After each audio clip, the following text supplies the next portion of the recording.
Have you ever looked up at the sky and seen a giant airplane flying high above you? It looks calm and smooth, almost effortless. But inside the airplane are hundreds of passengers, heavy luggage, and thousands of liters of fuel. It weighs as much as several trucks combined. So how can something that heavy possibly stay in the air? Why does it not just fall back to the ground? It might look like magic, but it is actually simple science and smart engineering. In this video, we are going to explain exactly how airplanes fly in the easiest way possible. The four forces of flight. Every airplane in the sky is controlled by four basic forces. Lift. Weight. Thrust is gravity pulling the airplane down. Lift pushes it up. Thrust moves it forward, and drag slows it down. For a plane to take off, lift must be stronger than weight, and thrust must be stronger than drag. Flying is really just balancing these four forces at the same time. When they are balanced correctly, the airplane stays stable and smooth in the air. How wings create lift. The wings are the most important part of an airplane. Without wings, flight would be impossible. Airplane wings are specially shaped with a curved top and flatter bottom.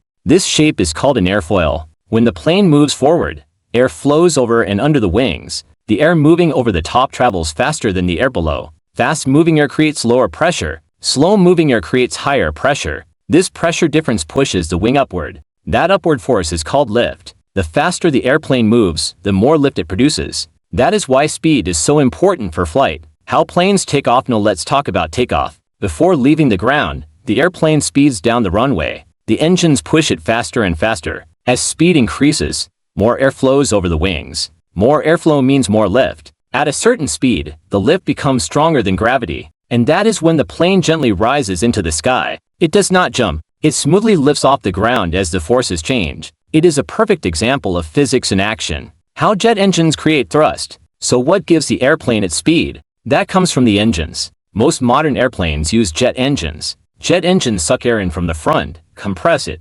mix it with fuel, and burn it. This creates extremely hot, fast-moving gases that shoot out the back. This powerful push creates thrust. It follows a simple rule. Air goes backward, plane goes forward. The stronger the thrust, the faster the plane travels. And faster speed means more lift from the wings. How pilots control. The plane flying is not just about going straight. Planes also need to turn, climb, and descend. This is done using control surfaces on the wings and tail. Flaps help create extra lift during takeoff and landing. Ailerons allow the plane to roll left or right. The elevator controls whether the nose points up or down, and the rudder helps turn the plane side to side. By moving these parts, pilots can guide the airplane very precisely through the sky. Even large aircraft feel smooth and easy to control. How planes stay stable. Airplanes are also designed to stay naturally stable. Their shape helps keep balance even without constant control. Modern planes also use computers and autopilot systems. These systems make thousands of tiny adjustments every second. They help the plane stay level, maintain speed, and handle turbulence. That is why most flights feel steady and safe. A lot of smart technology is working quietly in the background, so the next time you see an airplane flying high above you, you will know what is really happening. The engines create thrust to move forward. The wings create lift to push upward. Lift beats gravity, and the plane stays in the sky. It is not magic. It is physics, engineering, and clever design all working together. That is how airplanes fly. If you enjoyed this video and want more simple explanations of how technology works, make sure to like and subscribe to TechSpark. Thanks for watching, and I will see you in the next video.